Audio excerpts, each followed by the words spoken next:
Good afternoon, everybody. I apologize for my tardiness. We had some technical difficulties, as you could see, but I think we are ready to rock, so let's get to it. I'll begin this week with some scheduling announcements for President Trump's very busy week ahead. Tomorrow, President Trump will host his 9th cabinet meeting of the year alongside his incredible cabinet, who continue to deliver for the American people at a record pace. Later in the afternoon tomorrow, the president will make an announcement in the Oval Office on his initiative to create Trump accounts to give the next generation of Americans a jump start on savings. It will be a very exciting announcement indeed, especially for all of the parents across the country with young children and babies. On Thursday, President Trump will host the presidents of the Republic of Rwanda and the Democratic Republic of Congo to sign the historic peace and economic agreement that he brokered. On Thursday night, the President and the First Lady will celebrate one of America's greatest traditions, the lighting of the National Christmas Tree on the Ellipse. And on Friday, President Trump will attend the FIFA World Cup final draw at the Kennedy Center. You all will be seeing and hearing from the President every day this week, so you have me today, and then he will take on the rest of the week himself. Next, I would like to address the horrific tragedy that took place in our nation's capital that last week. A foreign terrorist that the Biden administration failed to properly vet ambushed 2 members of the West Virginia National Guard who were honorably serving here to keep the residents and visitors of Washington, D.C. safe. U.S. Air Force Staff Sergeant Andrew Wolf was severely wounded in the attack and remains hospitalized while he continues to fight for his life. Tragically, U.S. Army Specialist Sarah Beckstrom died of her wounds. She was just 20 years old. President Trump and the entire White House are praying for Andrew's full recovery at the request of his parents and their personal phone call with the president over the weekend. And we are keeping Sarah's family and friends in our prayers during this unimaginably difficult time. Sarah and Andrew represent the very best of America, 2 young patriots who were willing to put on the uniform and risk their lives in defense of their fellow Americans. Both of them truly embody the profound words spoken by Jesus Christ in the gospel. Greater love has no one than this, to lay down one's life for one's friends. Sarah and Andrew are heroes, and we will never forget their sacrifice. That means ensuring the monster responsible for this atrocity is prosecuted to the fullest extent of the law and faces the most severe punishment possible. It also means reckoning with why this atrocity was allowed to happen in the first place, so that it may never occur again. Here are the facts. The terrorist who gunned down American soldiers blocks away from the White House in an ambush was an Afghan national who was flown into our country by Joe Biden's administration in September 2021 in the chaotic wake of their botched withdrawal from Afghanistan. One of the most embarrassing moments in the history of our great country.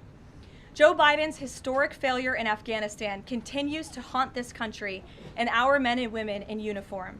Not only did this surrender lead to a suicide bombing that killed 13 American heroes in Kabul, but now National Guard troops were shot on U.S. soil by the same kind of enemy. We continue to live with the deadly consequences of Joe Biden's horrific leadership. Nearly 100,000 Afghans were recklessly released into the United States with little to no vetting. There was no regard for the disorder and violence that this would unleash on American communities and American culture. Reportedly, thousands of these strangers and unknown individuals were flagged to the Biden administration for national security, public safety, and fraud concerns. But the terrifying truth is that the Afghanistan debacle is just a small part of Democrats' complete and total betrayal of the American people during the Biden years. The tragedy that we just witnessed the day before Thanksgiving is a reminder that untold thousands of terrorists, gang members, and criminals were invited into our country and remain here to this very day. The border is now secure, thanks to President Trump, but the threat in our interior remains real and urgent. These public safety threats are already inside our land. And President Trump was elected on a promise to find and remove them. And he has already taken significant steps and made significant progress towards fulfilling this promise. But there is more work to be done because President Trump believes that he has a sacred obligation to reverse the calamity of mass, unchecked migration into our country. As a result, the Trump administration is now actively re-examining all of the Afghans imported into the country by Joe Biden. Any individual who threatens our national security or our citizenry will be subject to removal. President Trump has already permanently paused migration of foreign nationals from third world countries that pose a very high risk to the United States. For too long, past American presidents supported self-destructive immigration policies that allowed foreigners who outright hate our country and have no interest in assimilating into our culture. They've allowed these individuals to flood peaceful American communities. This disastrous approach has drained our welfare program, driven up the cost of housing, suppressed wages, and jeopardized the safety of law-abiding American citizens. In fact, according to a new bombshell report from the New York Times, Somalian migrants in Minnesota have defrauded nearly $1 billion in taxpayer-funded benefits under Democrat Governor Walz's leadership. President Trump is putting an end to this dangerous America Last approach. His position is rooted in common sense. In the wake of last week's atrocity, it is more important than ever to finish carrying out the president's mass deportation operation. America cannot allow millions upon millions of unvetted illegal aliens to be rewarded with amnesty after they broke our nation's laws to come here. They must go back to their home countries. Essential to immediately address the massive fraud and corruption that has been going on for decades in other aspects of our immigration system, most notably when it comes to asylum claims. Millions of people who have come here under false pretenses are told blatant lies now enjoy temporary legal status. President Trump is ending this scam as well, and I would point out that the Democrats have tried to block this administration from doing so at every turn with lawsuit after lawsuit. The hard truth is that even when it comes to our legal immigration system, past presidents have failed to ensure that all prospective citizens love America, will add value and contribute to our communities, and will assimilate into our culture. Leaders have a duty to defend and advance the interests of their own people, not foreign nationals. Leaders also have a duty to preserve the integrity and character of our nation's national identity.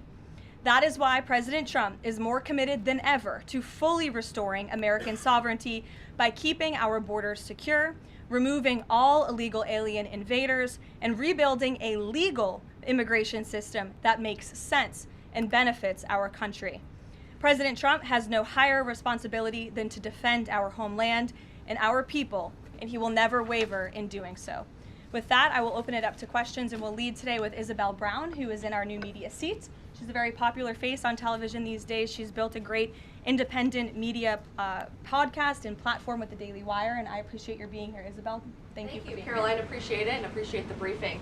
Many Americans, in light of these recent events that you just mentioned, are starting to say that we are being invaded as a country, culturally and logistically, when it comes to immigration. And we know that immigration without assimilation is indeed invasion. So given the recent remarks from Vice President Vance on a college campus about dramatically reducing legal immigration to address some of this crisis, and President Trump's Truth Social post last week about individuals who may be non-compatible with Western civilization, are there any conversations happening or plans being made behind the scenes for the administration to implement at least a temporary immigration moratorium, for example, in light of what the American people might be calling for? So, Isabel, it's a great question. I think I spoke a little bit to the heart of your question in my opener there. I would add that the Trump administration has done more to limit migration, both illegal and legal, than any administration in history. And I'll just walk you through some of the actions that we have taken thus far. Number one, the Trump administration issued a travel ban for 19 countries, including Afghanistan, special immigrant visas, which is a legal pathway to get here, which we know many Afghans have utilized to come into the country, have now been paused since the tragic shooting last week. Refugee admissions were suspended for Afghans from this administration on day one, and refugee admissions into the country right now are essentially at zero, with the exception of Afrikaners fleeing persecution in South Africa. The State Department has also heightened their scrutiny and vetting of all visas and have revoked visas, as you know, for those who do not align with our country's national interests. The Secretary of State has the right to do that, and we've taken unprecedented action to do just that.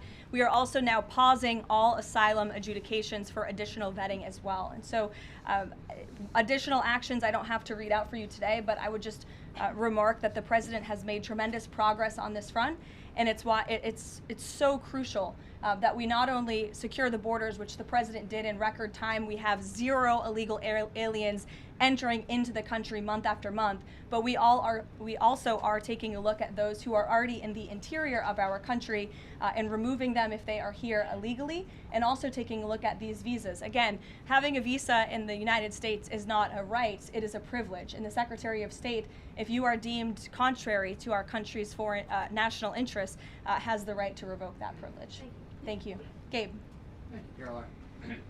Excuse me. Regarding Venezuela, the president said yesterday that Secretary Hegseth had denied that second strike, that reported second strike on an alleged drug vote on September 2nd. The secretary said to the president that didn't happen. But to clarify, I just wanted you to clear this up. In his social media post, Secretary Hegseth didn't go into details about that strike. He just said U.S. operations in the area were lawful, and he said that the story and media reports were fabricated. So to be clear, does the administration deny that second strike happened, or did it happen and the administration denies that Secretary Hegseth gave the order? The latter is true, Gabe, and I have a statement to read for you here. President Trump and Secretary Hegseth have made it clear that presidentially designated narco-terrorist groups are subject to lethal targeting in accordance with the laws of war. With respect to the strikes in question on September 2nd, Secretary Hegseth authorized Admiral Bradley to conduct these kinetic strikes. Admiral Bradley worked well within his authority and the law, directing the engagement to ensure the boat was destroyed and the threat to the United States of America was eliminated. And I would just add one more point to remind the American public why these lethal strikes are taking place. Because this administration has designated these narco-terrorists as foreign terrorist organizations. The president has a right to take them out if they are threatening the United States of America and if they are bringing illegal narcotics that are killing our citizens at a record rate, which is what they are doing. And under the previous administration, there was enough fentanyl trafficked into our country to kill every American man, woman, and child many times over. And so that's why you've seen a drastic difference in this administration's policy with respect to the last, and it's one of the many reasons the American public reelected this president and support this Secretary of War in conducting these strikes. So to be clear, to clarify, Admiral Bradley was the one who gave that order for a second strike. And he was okay. well within his authority to do so. And a separate question, the president several days ago said it was his intention to pardon the former president of Honduras, who was a convicted drug trafficker. And yesterday on Air Force One, the president said that if someone sells drugs in that country, that doesn't mean you arrest the president and put him in jail for the rest of his life. How is that different than what the administration is accusing Venezuela's Nicolas Maduro of? You're cherry picking the president's statement a little bit yesterday, as he also said yesterday the people of Honduras have highlighted to him how the former president Hernandez was set up. This was a clear Biden over prosecution. He was the president of this country. He was in the opposition party. He was opposed to the values of the previous administration, and they charged him because he was president of Honduras. There were some other egregious facts that came out during this trial, and I would encourage you to report on them. His court-appointed lawyer was only given 3 weeks to prepare for trial. He shared that his conviction was lawfare by the leftist party, who, quote, struck a deal with the Biden-Harris administration. Hernandez has highlighted there was virtually no independent evidence presented, and many of his conviction was based on testimony from many admitted criminals who hoped that cooperating would reduce their own penalties. So the president heard the concerns from many people, as he does, and he's, of course, within his constitutional authority to sign clemency for whomever he deems worthy of that. Jackie. Thank you, Caroline. Following up on Gabe's question, you said that the follow-up strike was lawful. What law is it that allows no survivors? The strike conducted on September 2nd was conducted in self-defense to protect Americans in vital United States interests. The strike was conducted in international waters and in accordance with the law of armed conflict. And then On this pardon for the Honduran president, does it at all undercut the administration's messaging while you have these congressional Republicans defending the strikes on the narco-terrorists and then a pardon for a convicted drug trafficker? Does that make it more difficult for your members to defend your administration's policy? I don't think so, Jackie. I think that President Trump has been quite clear in his defense of the United States homeland to stop these illegal narcotics from coming to our borders, whether that's by land or by sea. And he's also made it quite clear that he wants to correct the wrongs of the weaponized Justice Department under the previous administration. And Ouija, I'll call on you because I think we're wearing matching blazers today. I was going to Great compliment minds. yours. Thank you, Caroline. Sure. So just to be clear, to clarify on Jackie and Gabe, did Admiral Bradley order that second strike because there were still survivors after the initial strike? Again, as I read for you, Admiral Bradley worked well within his authority in the law. He directed the engagement to ensure the boat was destroyed and the threat of narco-terrorists to the United States was completely eliminated. So was the initial order from Secretary Hegseth, everyone be killed, and did that come from President Trump? I saw that quoted in a Washington Post story. I would reject that the Secretary of War ever said that. However, the President has made it quite clear that if narco-terrorists, again, are trafficking illegal drugs towards the United States, he has the authority to kill them. And that's what this administration is doing. And can I Danny? follow up on the MRI? Because President Trump Sure. yesterday said that he would release the results of his MRI. Is that happening right now? It is happening right now. As part of, and this is a summary from the President's physician, and we will release it right now. I think my team has it teed up for all of you. I'll read it for you, and then you'll get it physically as well.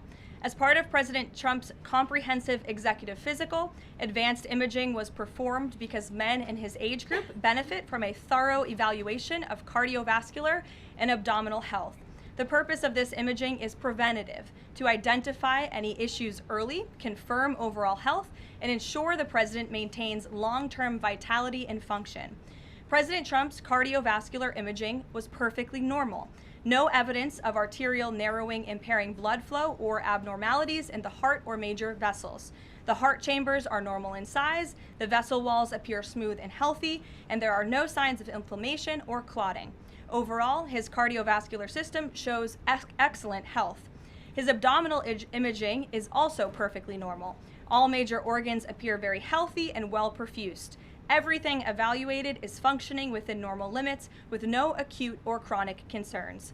In summary, this level of detailed assessment is standard for an executive physical at President Trump's age and confirms that he remains in excellent overall health. Again, we will provide that to you. I think that's quite a bit of detail, and in the effort of transparency, the President promised it last night, and we have delivered today. So there you go. Danny. Thanks, Caroline. Just going back to Venezuela, can you confirm that President Trump is going to be hosting a meeting of his national security team in the Oval Office today on Venezuela? And what are they going to discuss? Are they hoping to reach a kind of final decision on that? Out of the effort of transparency, I will confirm that the President will be meeting with his national security team on this subject and on many matters. He meets with his national security team quite often. He's the commander-in-chief. It's part of his responsibility to ensure that peace is ongoing throughout the world. I'm definitely not going to detail the specifics of a meeting between the President and his national security team that's taking place in the Oval Office, but I'm happy to confirm that meeting is taking place for you. Can you tell us, what's the position on whether US troops on the ground is a possibility there? Is that, I know you've answered that before, but what's the current operative In status? Venezuela? I think my previous answer stands. There's many options at the President's disposal that are on the table, and I'll let him speak on those. Ed. Thanks, Caroline. The U.S. announced a trade framework deal with the United Kingdom on pharmaceuticals, where they will pay 25% more, and the savings theoretically will go back to American consumers. What guarantees are in that savings will in fact go back to the American consumer and not be sucked up by the company? I'm going to be honest with you, Ed. I'll get you the answer to that question after the briefing. So the American Rescue Plan, Sure. funded a number of universal income. Kush will get you that answer, right, Kush? My trade guy over here. The American Rescue Plan funded a number of universal basic income programs. Now Cook County, Illinois is extending that program into 2026 with $7.5 million of taxpayer money. What does the White House think about that? I'll also get you an answer on that after the briefing. Ed. 0 for 2. Go ahead. Sure. And then in the interest of transparency, does the White House support releasing the Department of Defense's video of those September 2nd strikes on those military boats? And also, separate topic on presidential pardon power. Why did the president commute the sentence of David Gentile recently? He was a private equity executive. He served 12 days out of a 7-year sentence. Prosecutors said he defrauded $1.6 billion with thousands of victims, including veterans, farmers, teachers. Why was he pardoned? To your first question, that's definitely not a decision for me to make. I would defer you to the Department of War. It's also probably a decision for the president himself to make. As for your second question with respect to that pardon, he issued a commutation for Mr. Gentile, who's the former CEO and co-founder of GBP Capital Holdings. Unlike similar companies, GBP paid regular annualized distributions to its investors. In 2015, GBP disclosed to investors the possibility of using investor capital to pay some of these distributions rather than funding them from current operations. Even though this was disclosed to investors, the Biden Department of Justice claimed it was a Ponzi scheme. This claim was profoundly undercut by the fact that GBP had explicitly told investors what would happen. At trial, the government was unable to tie any supposedly fraudulent representations to Mr. Gentile. In short, again, this is another example that has been brought to the president's attention of a weaponization of justice from the previous administration, and therefore he signed this commutation. Statements, though, say that these people were defrauded. I just read you a very detailed summary of why the commutation was made. Sure. In the middle with the red tie. Thank you, Caroline. Okay, Andrew, go ahead, and then you. In wake of Congresswoman Marjorie Taylor Go ahead Greene's after. early resignation, reports last week indicated that other House Republicans might consider doing the same. Does the president have any concerns in light of those reports about other House Republicans potentially leaving early, as well as the other announced retirements that we saw in the last couple of days? Look, I think the president maintains very good relationships with the vast majority, maybe with the exception of one or two. I think many in this room know who I'm referring to. Very good relationships with members of Capitol Hill within the Republican Party. And the president clearly is the unequivocal leader of the Republican Party. I think it was a recent CNN poll that actually showed that more than 90% of Republicans continue to support President Trump as the leader. So he maintains very good relations, as does his entire team here at the White House. And of course, we have a very slim margin in the House, and the president wants that to continue. Andrew, go ahead. I've got two for you. Sure. First, on the Venezuela strike. You said that second strike was in full accordance with the law of armed conflict, but the Navy's own manual of law of war says that specifically firing on survivors from a wrecked vessel is an example of a war crime that's forbidden under U.S. law and the law of armed conflict. So was that second strike in following law of armed conflict, and then second on immigration? Again, Andrew, I would reiterate to you the strike was conducted in international waters and in accordance with the law of armed conflict.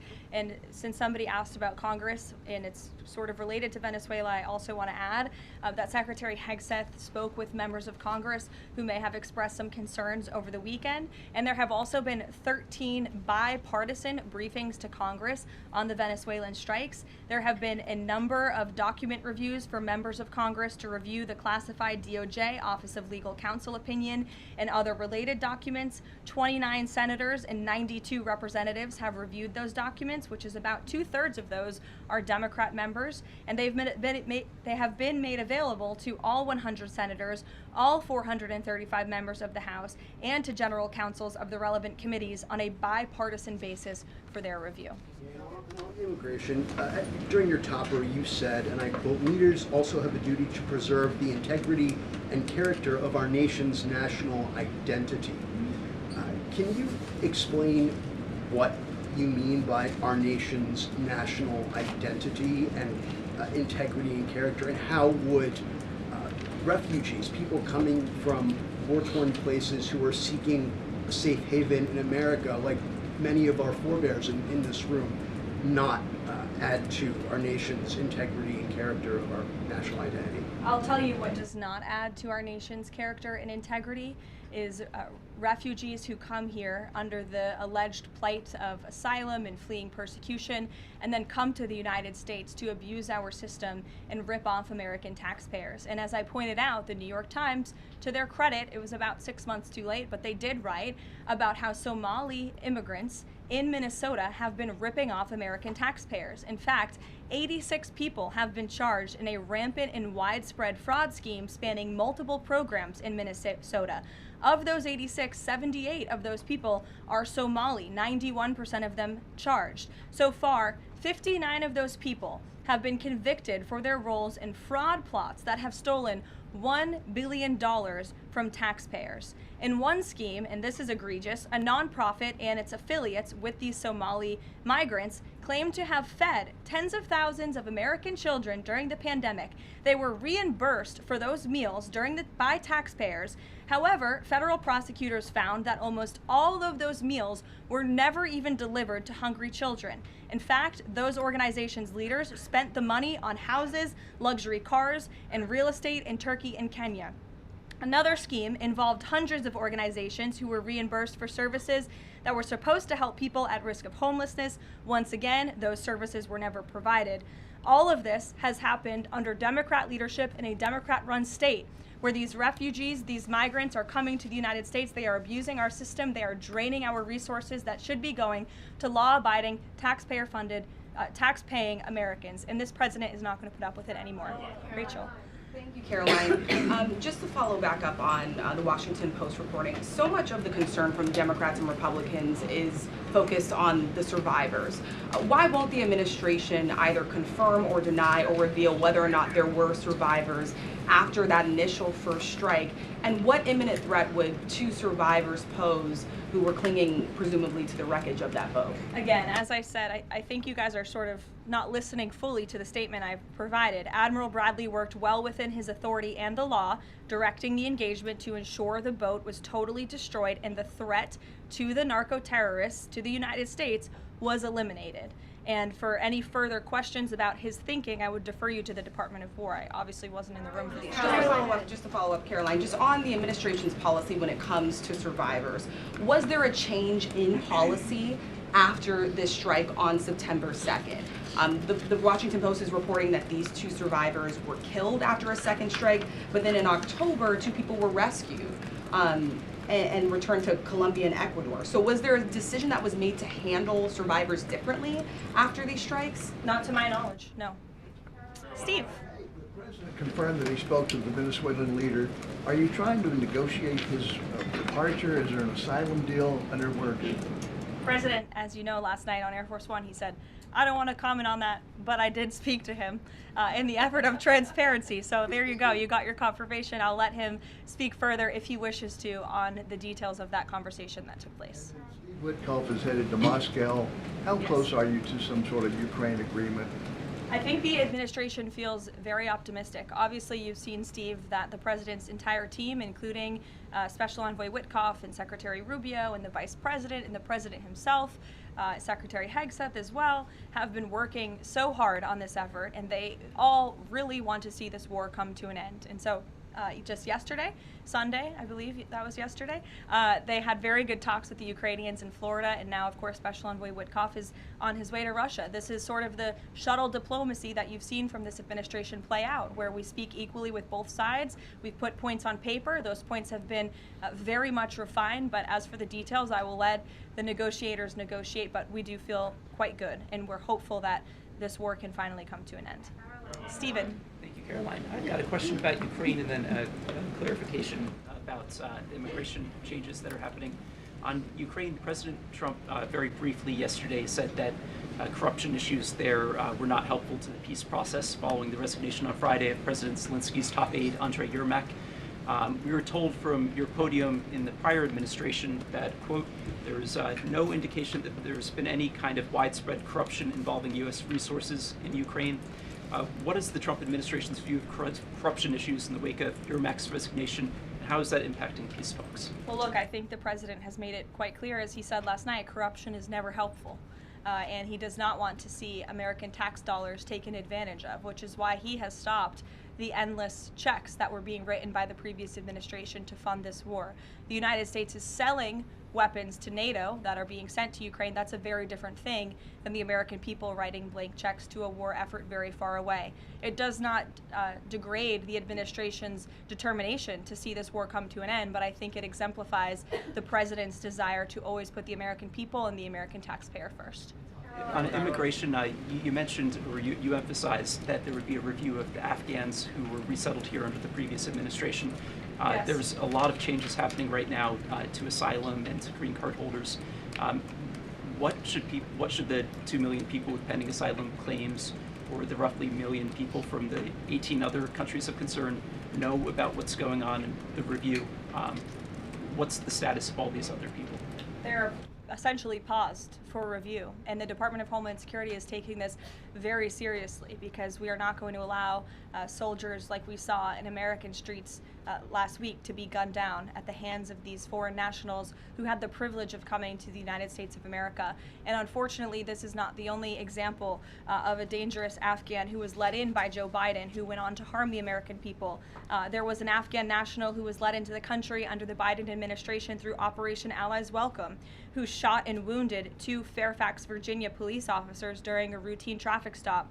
He was killed by return fire after declaring, quote, "I should have served with the explicitive Taliban." 2 Afghan nationals were given legal status by the Biden administration as well, who were arrested and prosecuted for plotting a terrorist attack in Oklahoma just before Election Day in 2024. We all remember that. They possessed hundreds of rounds of ammunition and had pledged their allegiance to ISIS. There was also an Afghan national who was on the terror watch list who was apprehended by Border Patrol in 2024, but then he was released into our country by the Biden administration. Again, let's just highlight the absurdity of that. Border Patrol apprehended a terrorist, and then the Biden administration, because of their lax policies, still allowed him to come into the United States of America. I think everyone in this room, whether you want to admit it or not, does not want that individual living alongside you in your American neighborhood. And that individual was later arrested again after being allowed to live in the U.S. at large for over a year.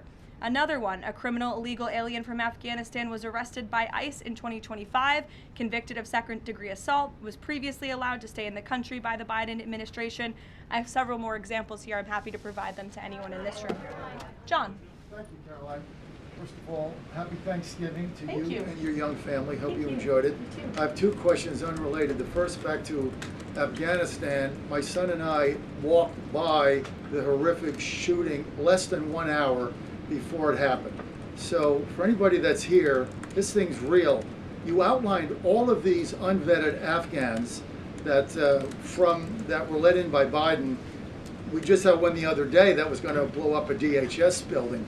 Can you be specific on what the Trump administration is doing now to re-vet those that are here so that we don't get a repeat of what we had Wednesday night? Sure. I can tell you 2 top-level things, and I would defer you to DHS for more of the specifics, as of course they are leading this effort, and I can assure you Secretary Noem is on the ball. I've spoken with her and her team, and they have an all-hands-on-deck effort to having resources go towards this. But we have paused all asylum adjudications, and then of course the special immigrant visas, which we know many Afghans utilize to come into the country under the Biden administration, have also now been paused. And I would just point out one more time that the Biden administration was responsible for the original sin that led to this tragic killing last week, the botched withdrawal from Afghanistan. He was responsible for Operation Allies Welcome, which is something that this White House and the people behind this podium in the last administration fully and wholeheartedly embraced. And they assured the American people there would be no risk or no harm to them. And as I just laid out for you in those many examples, that unfortunately and tragically has not turned out to be the truth. Just ask the families of these 2 brave National Guardsmen,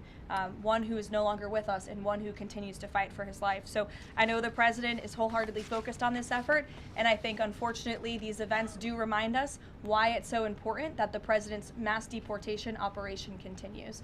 With that, follow up.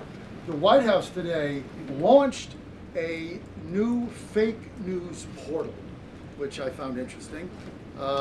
What is your objective with that, ultimately? And are you going to name the news networks? And are you also going to name some of the correspondents, some which may be here today? yes. We are. I'm glad you noticed. Much to the dismay of some of your colleagues in the room, John. And I think it goes to our original promise on day one to hold the media accountable, because unfortunately, and we deal with this all day, every day around here, there are so many fake stories that are unfortunately written that have inaccurate characterizations of meetings that took place, and it's all based on anonymous sourcing. And you know, the standard for journalism, unfortunately, has dropped to such a historic low in this country. And again, we deal with it every day, where you can have an anonymous source who has no idea what they're talking about, zero credibility, call up a reporter in Washington and say, hey, I heard this, and then the next thing you know, it's on the front page of the New York Times. It's really incomprehensible. We appreciate the journalists, some of those who are in this room who do reach out for comment, who try to get things right, and there are some that remain. But overwhelmingly, the fake news that we see pumped out of this building on a day-to-day basis, it's honestly overwhelming to keep up with it all, and to constantly have to defend against these fake news and these attacks. And I will point out one fake news story over the weekend before I let you all go, from the New York Times that took about 1/3 of the president's daily calendar and his daily schedule and said that he's doing less than he did in his first term, or he might not be fit for the job. That is unequivocally false, and it's deeply unfortunate that this story was written by the same outlet and the same reporter who wrote this: Biden is doing 100% fine after tripping while boarding Air Force One. Oh, same outlet, same reporter who wrote that President Trump is not fit for the job. Are you kidding me? You all see him almost every single day. He is the most accessible president in history. He is taking meetings around the clock. Another one. Biden declared, quote, healthy and vigorous after his first presidential physical. I don't see headlines like that too often about this president. Again, same reporter, same outlet who wrote falsely over the weekend that President Trump is not fit for the job. I can assure you he absolutely is. You all see that with your own eyes on a daily basis, and the president's physician has now given you all 3 detailed reports on the state of the president's health. So with that, I will leave you all and we'll see you tomorrow. Thank you. Thank you, Caroline.